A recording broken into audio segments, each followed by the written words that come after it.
Church online की इस आराधना सभा में मैं आपको हृदय से धन्यवाद देता हूं, आभार प्रकट करता हूं, क्योंकि हम इस आराधना में जुड़ गए हैं परमेश्वर की आराधना करने के लिए, उसकी उपासना करने के लिए। आज हम इस बात पर चर्चा करेंगे कि प्रभु यीशु मसीह इस संसार में आया कि सारे मनुष्यों में शांति हो, एक दूसरे के साथ शांति, परमेश्वर के साथ हमारे गहरे संबंध, पापों की क्षमा और हृदय में आत्मा में शांति का अनुभव। शांति का दाता जन्मा है, शांति का दाता आया है, इस धरा पर उतर आया है। वास्तव में प्रभु यीशु मसीह के इस संसार में जन्म लेने का अर्थ हम समझेंगे जब हम जानेंगे कि वो शांति देने आया है। शांति कब मिलती है? जब हमारे संबंध परमेश्वर के साथ और मनुष्यों के साथ अच्छे हों, मजबूत हों और परमेश्वर ने हमारे अपराधों को क्षमा कर दिया हो, नया जीवन दिया हो, अनंत जीवन दिया हो, विजय का जीवन दिया हो, उत्साह और उमंग का जीवन दिया हो, सामर्थ्य से भरा जीवन दिया हो, अंधियारे रास्तों में, विषमताओं में, कठिनाइयों में दृढ़ता से बढ़ने का जीवन दिया हो। आइए उसी मार्ग, सत्य और जीवन के विषय में हम आज परमेश्वर के वचन की व्याख्या सुनेंगे और अपने हृदयों में उसकी शांति का अनुभव करेंगे। तो हम इस आराधना में आगे बढ़ते हैं, प्रार्थना करते हैं, आराधना करते हैं, उसकी उपासना करते हैं, उसके प्रेम को स्मरण करते हैं। परमेश्वर आपको अपनी असीम शांति से भर दे, ऐसी मेरी प्रार्थना है। आइए हम इस आराधना में आगे बढ़ते हैं। आपको प्रभु यीशु के मधुर नाम में नमस्कार। हिंदी चर्च ऑनलाइन आराधना में मैं आप सभी का स्वागत करता हूं। आराधना में जाने के पूर्व हम परमेश्वर की आशीष एवं उसकी उपस्थिति के लिए प्रार्थना करेंगे। आइए हम प्रार्थना करें। धन्यवाद धन्यवाद धन्यवाद धन्यवाद देते हैं पिता परमेश्वर, प्रभु यीशु के नाम से आपके नज़दीक आते हैं। धन्यवाद देते हैं आज के इस सुंदर समय के लिए। धन्यवाद देते हैं कि आपने हमें जिंदों की ज़मीन पर रखा। धन्यवाद देते हैं कि पिछले सप्ताह आपने हमें आशीषों से भरपूर रखा। हम इस समय पिता परमेश्वर आपसे प्रार्थना करते हैं हिंदी चर्च ऑनलाइन सर्विस के लिए। धन्यवाद देते हैं कि आपका वचन इसके द्वारा पूरे विश्व भर में फैलाया जा रहा है। हम धन्यवाद देते हैं परमेश्वर पिता आज की इस आराधना के लिए। जब हम आराधना में आगे बढ़ते हैं, जो भी आपकी स्तुति की जाए वो आपको ग्रहण योग्य हो। जब हम आगे बढ़कर वचन में जाते हैं प्रभु, आपके दास के लिए प्रार्थना करते हैं कि आप उनको अपने पवित्र आत्मा से परिपूर्ण करें और होने दें कि आज वो आपके वचन को आपके पवित्र आत्मा से भरकर हम तक पहुंचाएं और हम आशीषित होने वाले हो सकें। हम वचन के केवल सुनने वाले नहीं पर उन पर चलने वाले हों प्रभु। हम प्रार्थना करना चाहते हैं जब हम मेज में शामिल होते हैं हम अपने जीवनों का आंकलन कर सकें, ताकि प्रभु जब हम इस मेज में शामिल हों उसकी गंभीरता को समझते हुए पवित्रता से पिता आपकी मेज में प्रभु शामिल होने वाले हो सकें। हम प्रार्थना करना चाहते हैं पिता परमेश्वर हर एक बीमार के लिए जो अस्पतालों में, घरों में है, पिता आपका आशीष भरा हाथ उनके ऊपर आने पाए, ताकि वे अपने बिस्तरों से खड़े होकर एक अद्भुत गवाही के साथ बहुत सी रूहों को आपकी ओर लाने वाले हो सकें, चंगाई को प्राप्त करने वाले हो सकें, शिफा में चलने वाले हो सकें। प्रार्थना करते हैं जो बुजुर्ग हैं पिता, आप उनको बल और ताकत और सामर्थ्य दीजिए, ताकि वे आपके वचनों पर पिता दृढ़ता से चलते रहें, अपने विश्वास की गवाही देते रहें। हम जवानों के लिए प्रार्थना करना चाहते हैं, उनको संसार के और उस दुष्ट के तीरों से बचाएं प्रभु। अपने पवित्र आत्मा से उन्हें भरें, उनको परिपूर्ण करें अपनी बुद्धि से, उनको सामर्थ्य दें, उनको निर्णय लेने की समझ दें और होने दें वह आपके नाम की महिमा स्तुति करने वाले हो सकें। हम सभी बातों के लिए आपको धन्यवाद देते हैं। इस आराधना से केवल और केवल आपको महिमा मिले, इस विनती को प्रभु यीशु के महान उद्धारकर्ता नाम से पिता आपसे मांगते हैं, आमीन। मैं यहोवा को हर समय धन्य कहा करूंगा, उसकी स्तुति निरंतर मेरे मुख से होती रहेगी। मेरा प्राण यहोवा पर गर्व करेगा, जो नम्र हैं वैसे सुनकर आनंदित होंगे। आओ मेरे साथ यहोवा की बड़ाई करो, हम सब मिलकर उसके नाम की स्तुति करें। हमारा परमेश्वर महिमा और स्तुति के योग्य है। बड़े उत्साह के साथ परमेश्वर के आदर और महिमा में हम कुछ गीत और कोरसेस गाएंगे।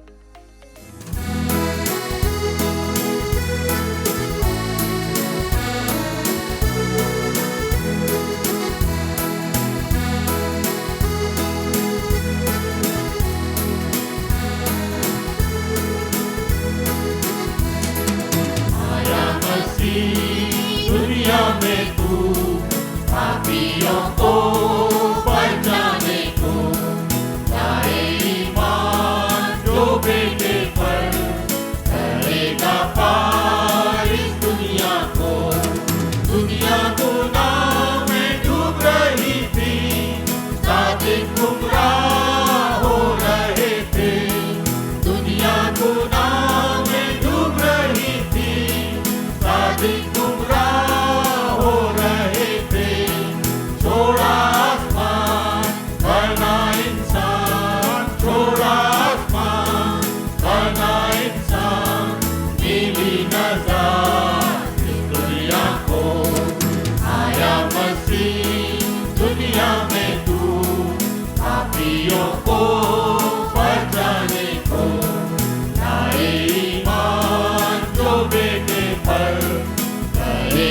पार इस दुनिया को। बैतलहम के मैदानों में शरण ये रात सो रहे थे। बैतलहम के मैदानों में शरण ये रात सो रहे थे। सुना फरिश्तों की जुबान, सुना फरिश्तों की जुबान, पैदा हुआ कृष्ण निदान। आया मसीह दुनिया में तू, पापियों को बचाने को। लाए ईमान जो बेटे पर, करेगा पार इस दुनिया को। आलिमों ने किताबों से पढ़ी पैदाइश की तफसीर। आलिमों ने किताबों से पढ़ी पैदाइश की तफसीर। चल दिए वो ऊँटों पर, चल दिए वो ऊँटों पर, सारे हयात का पीछा कर। आया मसीह दुनिया में तू, पापियों को बचाने को। लाए ईमान जो बेटे पर, करेगा पार इस दुनिया को। समुद्र की सब लहरों पर, दुनिया की सब जुबानों पर। समुद्र की सब लहरों पर, दुनिया की सब जुबानों पर। है उसका नाम, है उसका काम, है उसका नाम, है उसका काम। सारा जहां लाए ईमान। आया मसीह दुनिया में तू, पापियों को बचाने को। लाए ईमान जो बेटे पर, करेगा पार इस दुनिया को।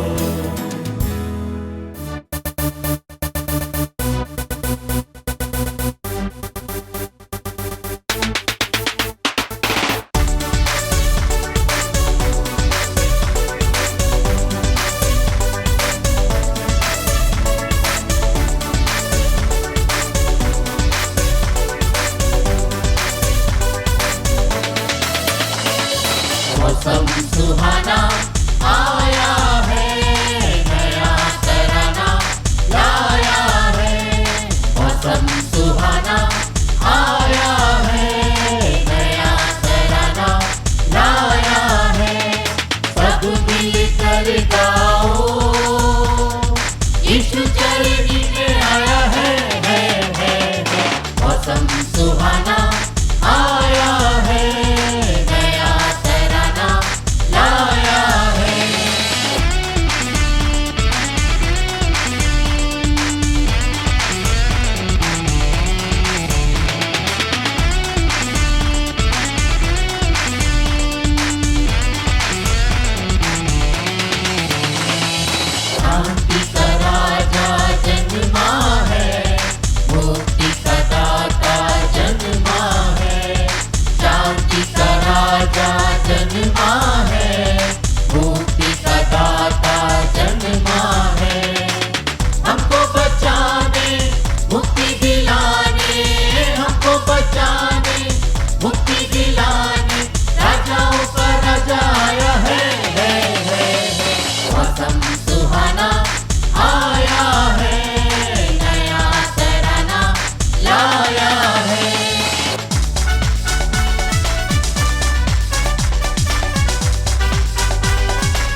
मसीहा आया है। मौसम सुहाना आया है, नया तराना लाया है। मौसम सुहाना आया है, नया तराना लाया है। सब मिलकर गाओ, यीशु चरनी में आया है। मौसम सुहाना आया है, नया तराना लाया है।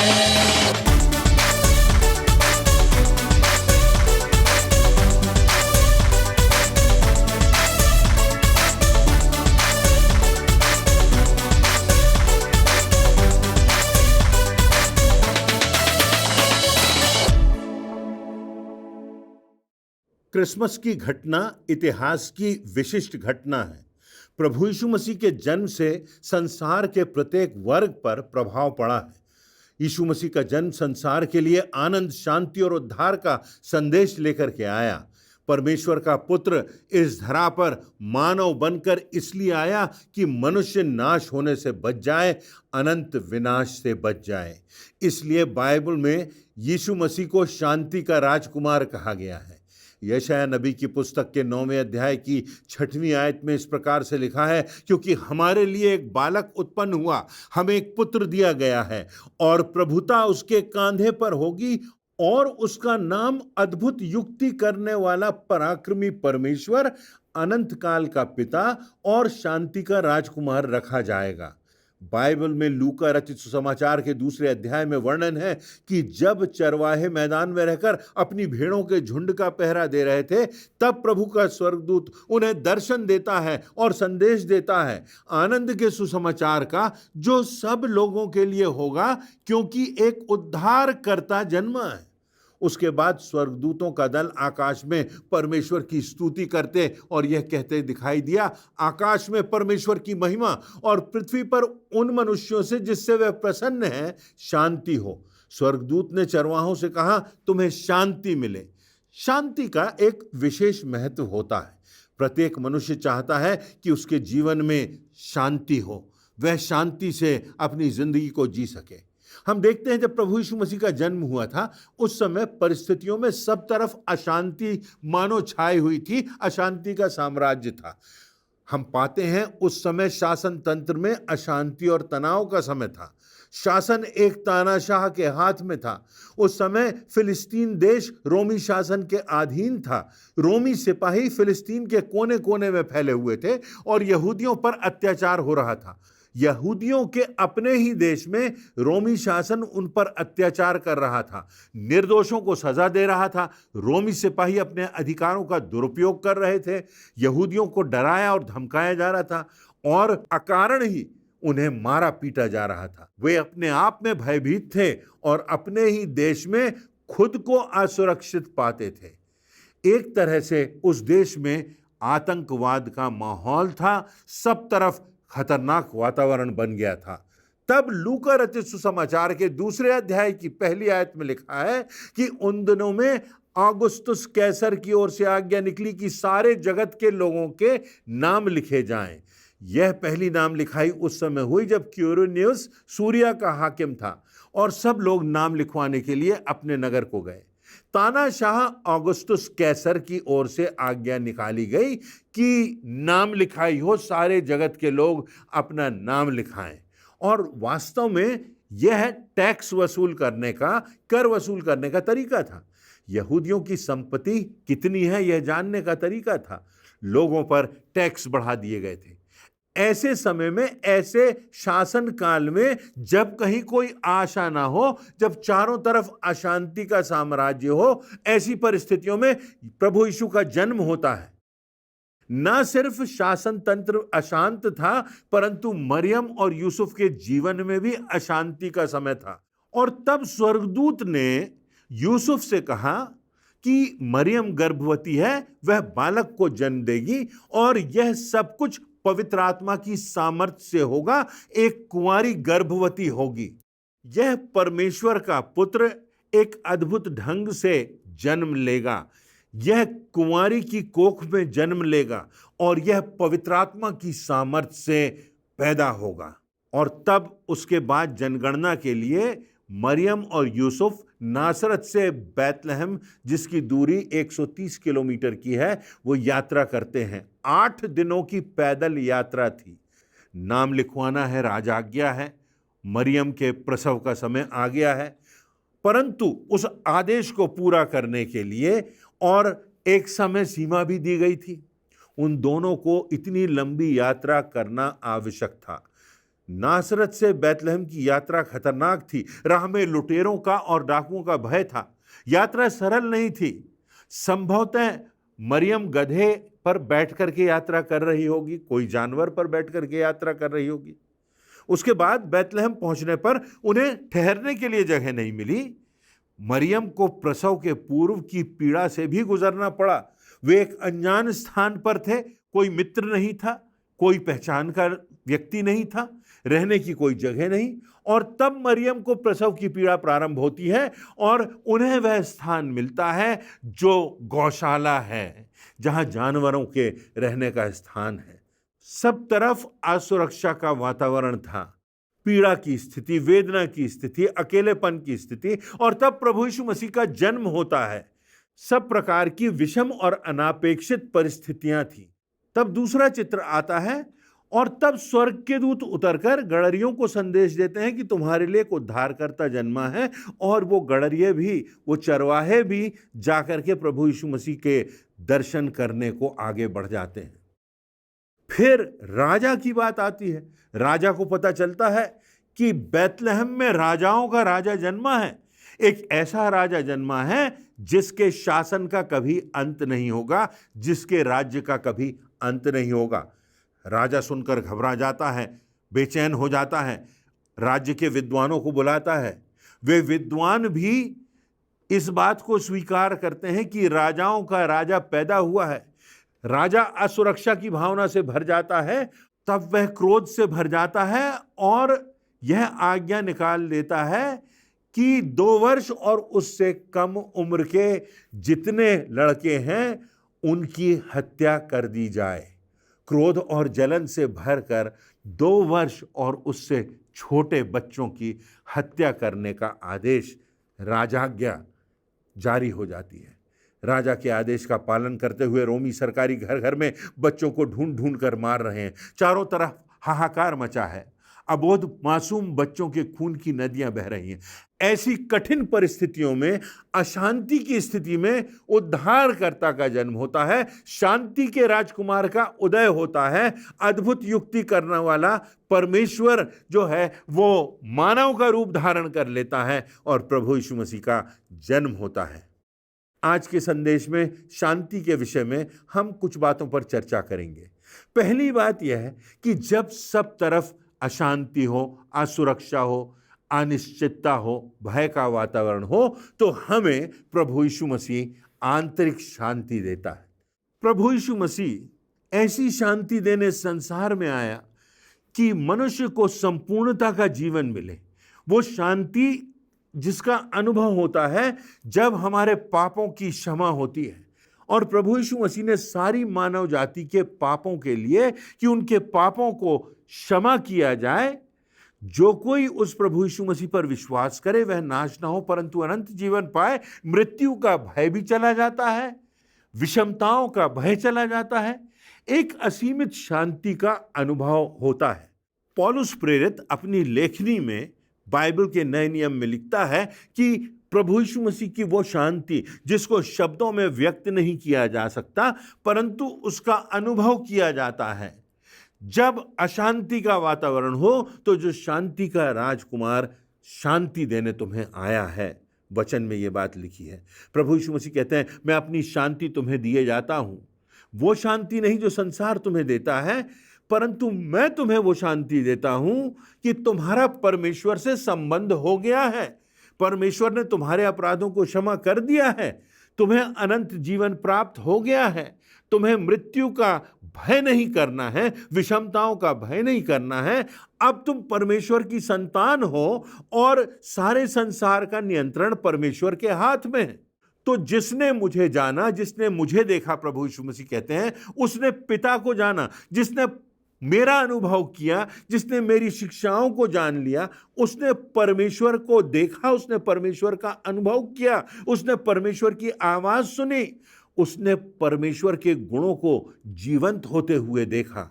और उस जीवन को, जो अनंत का जीवन है, जो शांति का जीवन है, तुम्हें मैं देता हूं, प्रभु यीशु मसीह कहते हैं। प्रभु यीशु मसीह ने यूहन्ना रचित सुसमाचार के 16वें अध्याय की 33वीं आयत में कहा है कि इस संसार में तुम्हें क्लेश होगा, पर ढाढ़स बांधो, मैंने संसार को जीत लिया है। इस संसार से गुजरते हुए तो तुम्हें क्लेश होगा, परंतु अपनी हिम्मत ना हारो, मन में दृढ़ता रखो, शांत रहो। परमेश्वर की सामर्थ तुम्हारे हृदयों में काम करेगी। मैंने संसार को जीत लिया है और इस कारण तुम भी संसार पर विजय पाओगे।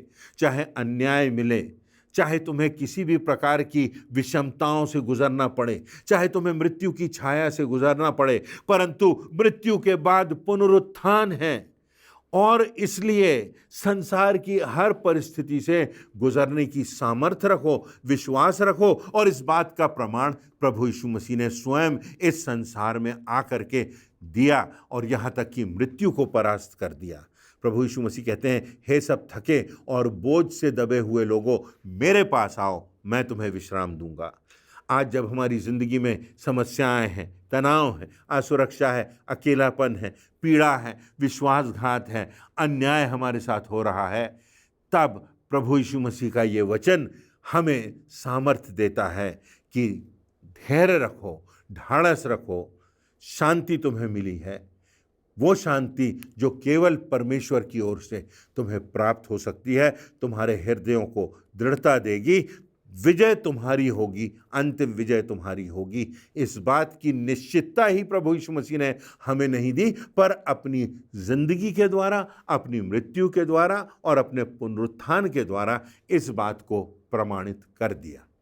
दूसरी बात जो शांति प्रभु यीशु मसीह देते हैं, वो ये शांति है कि अनंत काल की शांति। एक दिन प्रभु यीशु मसीह का आगमन फिर से होने वाला है, यह बात वचन में स्पष्ट है। उसका राज्य आएगा और लिखा है उसकी शांति का कभी अंत नहीं होगा।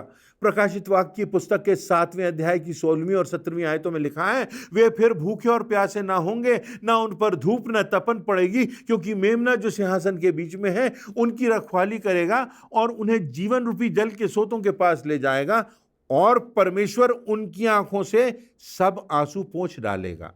कुरिन्थियों के नाम पौलुस प्रेरित की पहली पत्री के 13वें अध्याय में लिखा हुआ है, अभी हमें दर्पण में धुंधला सा दिखाई देता है, इस संसार में धुंधलका है, इस संसार में सब बातें स्पष्ट नहीं होती, पर एक समय आएगा जब हम उसके राज्य में प्रवेश करेंगे तो लिखा है कि मैं ऐसा देखूंगा जैसे मानो साक्षात अभी देख रहा हूं। सब बातों का उत्तर हमें मिल जाएगा।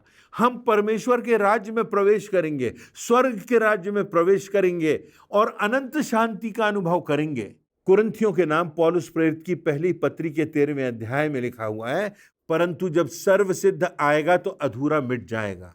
परमेश्वर के वचन में इस बात की भविष्यवाणी की गई है कि अंत के दिनों में अशांति बढ़ेगी, राज्य राज्य पर चढ़ाई करेंगे, देशों में हमले होंगे, सब प्रकार के युद्ध होंगे और जाति जाति पर और राज्य राज्य पर चढ़ाई करेगा, युद्ध होंगे, अकाल पड़ेंगे, भूंडोल होंगे और क्लेश के दिन आएंगे, तुम्हें पकड़वाया जाएगा। यहाँ तक कि मेरे कारण, मेरे विश्वास के कारण, परमेश्वर पर विश्वास के कारण प्रभु यीशु मसीह कहते हैं, लोग तुम्हें मार डालेंगे, तुम्हारी हत्या करेंगे, तुमसे बैर रखेंगे। पर जब ऐसा होगा तो अपने हृदय में यह एहसास रखना कि इन क्लेशों के मध्य शांति देने वाला तुम्हारे साथ है और इस संसार से मुक्त होकर तुम्हें अनंत धाम मिलेगा, अनंत शांति मिलेगी। तीसरी बात शांति के विषय में जो हमें मिलती है वह यह है कि यह सशर्त शांति की बात है। शांति के विषय में बाइबल में 200 से अधिक आयतें हैं जहां पर शांति की बात के साथ धार्मिकता की भी बात की गई है। यशायाह की पुस्तक के 32वें अध्याय में लिखा हुआ है, और धर्म का फल शांति और उसका परिणाम सदा का चैन और निश्चिंत रहना होगा। इस शांति के लिए एक शर्त है। यह शांति तब मिलेगी जब हम परमेश्वर के आश्चर्य कर्म का, उसकी क्षमा का एहसास कर लेंगे, जब हम प्रभु यीशु मसीह को एक उद्धारकर्ता और शांतिदाता के रूप में स्वीकार करेंगे। बाइबल के प्रसिद्ध विद्वान टीकाकार विलियम बार्कले ने लिखा है कि एडमिरल नेल्सन ब्रिटिश सेना में अपनी विनम्रता के लिए जाने जाते थे। नेल्सन सभी युद्ध बंदियों से आदर से मिलते थे।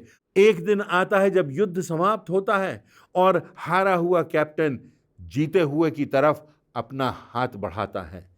नेल्सन कहते हैं, कमांडर, पहले अपनी तलवार नीचे डाल दो, फिर हाथ बढ़ाओ। पहले उस शस्त्र को अपने से दूर करो जो विनाश करने वाला है। उस पाप को अपने जीवन से हटाओ, उस पवित्रता को धारण करो, पापों के जीवन को छोड़कर पश्चाताप करो और नए रास्ते पर आओ। उस नए रास्ते पर जो सकरा रास्ता है, जो परमेश्वर का रास्ता है, जो प्रभु यीशु मसीह का रास्ता है, उस रास्ते पर कोई अहंकार नहीं है, उस रास्ते पर क्षमा है, उसमें प्यार है, उसमें अपनत्व है, उसमें क्षमा है।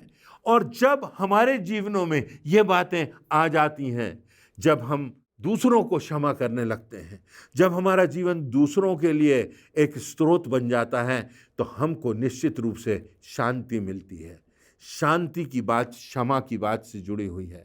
जब हम क्षमा करते हैं तो हमें शांति का अनुभव होता है।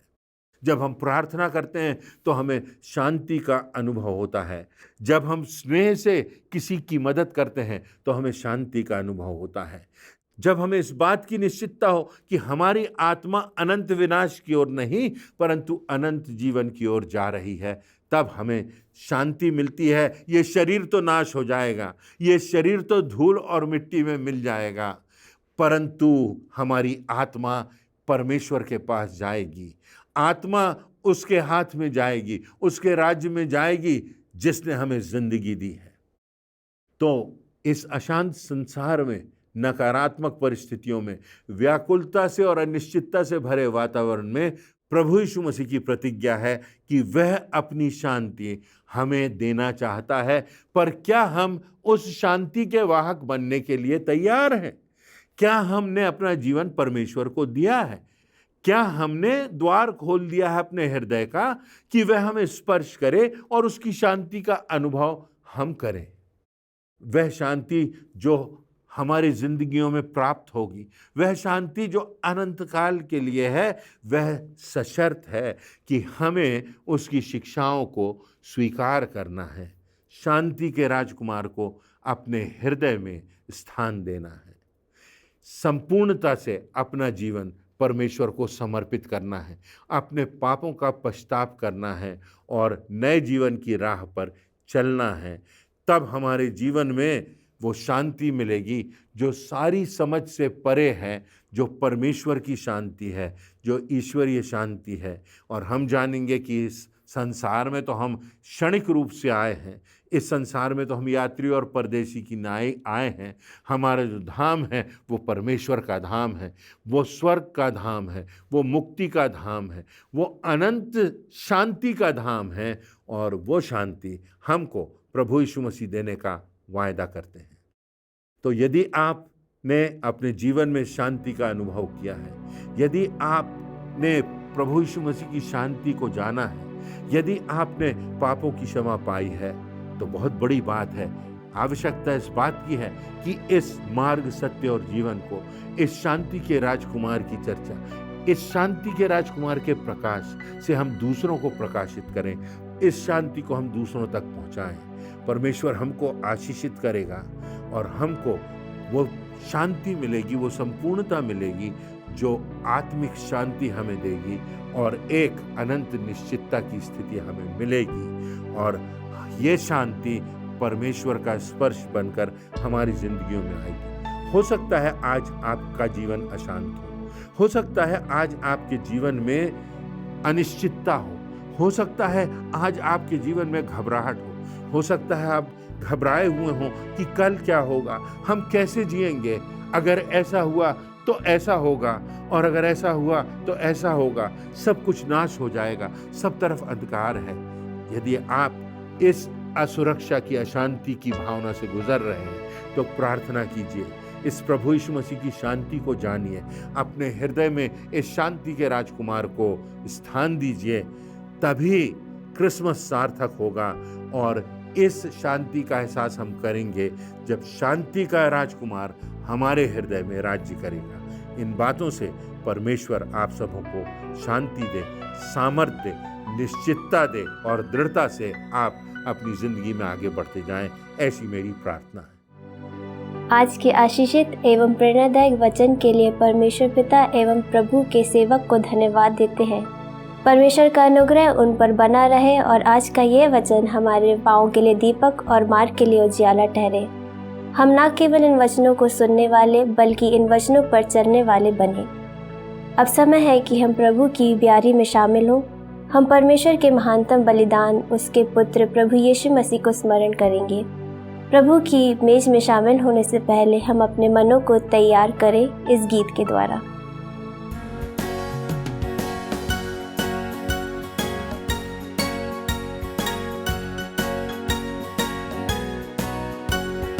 मेरे पाप क्या धोएगा प्रभु यीशु ख्रीस्त का लहू, मुझे शुद्ध क्या करेगा प्रभु यीशु ख्रीस्त का लहू। ओ कैसा सोता है, ओ उसके रक्त की जय, ना दूसरा है उपाय प्रभु यीशु ख्रीस्त का लहू। क्या दे सकता निर्मलता प्रभु यीशु ख्रीस्त का लहू। कारण क्या है क्षमा का प्रभु यीशु ख्रीस्त का लहू। ओ कैसा सोता है, ओ उसके रक्त की जय, ना दूसरा है उपाय प्रभु यीशु ख्रीस्त का लहू। यही मेरी पूरी आस प्रभु यीशु ख्रीस्त का लहू। यही धर्म है मेरे पास प्रभु यीशु ख्रीस्त का लहू। ओ कैसा सोता है, ओ उसके रक्त की जय, ना दूसरा है उपाय प्रभु यीशु ख्रीस्त का लहू। प्रभु यीशु मसीह जिस रात वह पकड़वाए जाने को था, उसने रोटी ली और धन्यवाद देते हुए उसे तोड़ी और अपने चेलों को देकर कहा, यह मेरी देह है जो तुम्हारे लिए तोड़ी जाती है।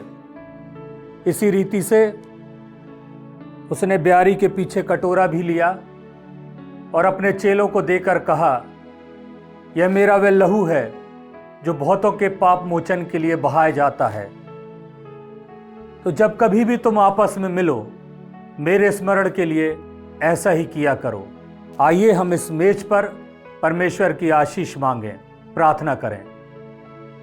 हमारे जीवित और दयालु प्रेमी पिता परमेश्वर, हम धन्यवाद देते हैं प्रभु यीशु मसीह के लिए। धन्यवाद देते हैं उसके इस धरा पर आने के लिए, जिस पर विश्वास करने के कारण पिता हम अनंत जीवन को प्राप्त कर सकते हैं। उसके मार्गदर्शन के लिए, उसकी अगुवाई के लिए हम आपको हृदय से धन्यवाद देते हैं। जब हम इस ब्यारी में शामिल होते हैं पिता, आपके नाम को धन्य कहने वाले हो सकें, आपके नाम की महिमा करने वाले हो सकें।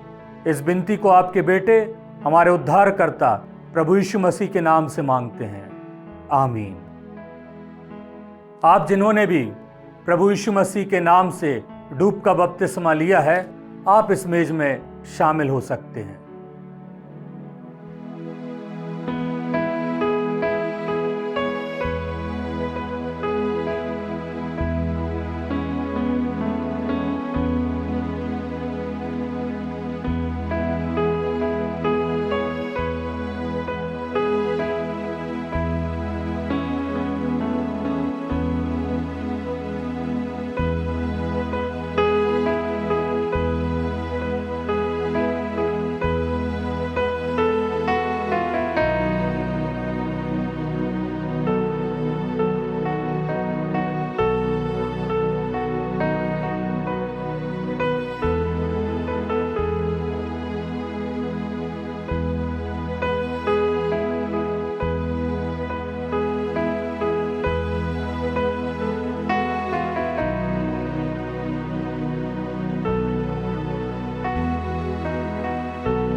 आइए हम अपने स्थान पर खड़े हो जाएं। हम अंतिम प्रार्थना में जाएंगे। प्रार्थना के बाद प्रार्थना के रूप में कोरस गा लेंगे। उसके पश्चात परमेश्वर की आशीष ग्रहण करके हम आज की आराधना समाप्त करेंगे। आइए हम प्रार्थना करें। धन्यवाद के साथ महान परमेश्वर पिता, हम आपके अनुग्रह के सिंहासन के सामने आते हैं। धन्यवाद देते हैं आज के सुंदर दिन के लिए प्यारे प्रभु जी। धन्यवाद देते हैं आज पिता परमेश्वर उस अवसर के लिए जिसमें हम आज आपकी इस आराधना में शामिल हो सके हैं प्यारे प्रभु। धन्यवाद देते हैं प्यारे परमेश्वर पिता, जो भी आज के दिन में प्यारे प्रभु हमने इस आराधना के माध्यम से आपके दास के द्वारा जो भी आज हमने सीखा है प्यारे प्रभु, वो हमारे व्यवहारिक और आत्मिक जीवन की उन्नति का कारण ठहर सके। हम आज के इस दिन में प्यारे प्रभु आपको धन्यवाद देते हैं प्यारे परमेश्वर कि हम आपकी उस ब्यारी में सहभागी हो सके प्यारे प्रभु, जो हमारे पापों की क्षमा के लिए और हमारे छुड़ौती के लिए रखी गई प्यारे प्रभु जी। परमेश्वर पिता, हम आगामी सप्ताह को खुदाबंद आपके हाथों पे सौंपते हैं। हमें से प्रत्येक आपके नाम से सुरक्षित रह सके, स्वस्थ रह सके प्यारे प्रभु। सारी बातों में सारा आदर, महिमा और जलाल जीवित परमेश्वर पिता आपको देते हैं और इस प्रार्थना को प्रभु यीशु मसीह के जीवित नाम में होकर मांग लेते हैं। आमीन। पवित्र आत्मा, पवित्र आत्मा, मुझ ले चल मसीह के चरणों में। पवित्र आत्मा, पवित्र आत्मा, पवित्र आत्मा, मुझ ले चल मसीह के चरणों में। पवित्र आत्मा, सिर्फ तेरे लिए यीशु, तेरे लिए, सिर्फ तेरे लिए यीशु, तेरे लिए, सिर्फ तेरे लिए यीशु, तेरे लिए मैं हाथ उठाता हूँ।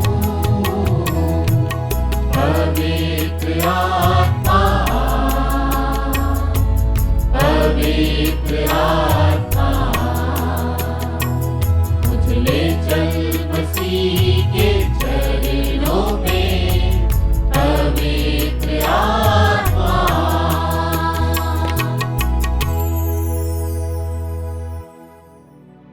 विश्वासी हृदय से आशीष प्राप्त करें। परमेश्वर अपना मुख तेरी ओर करे और तुझे आशीष दे। अब हमारे परमेश्वर पिता का प्रेम, प्रभु यीशु मसीह का अनुग्रह, पवित्र आत्मा की सहभागिता और शांति हम में से हर एक के साथ, समस्त विश्वासियों के साथ यीशु मसीह के दूसरे आगमन तक बनी रहे। आमीन।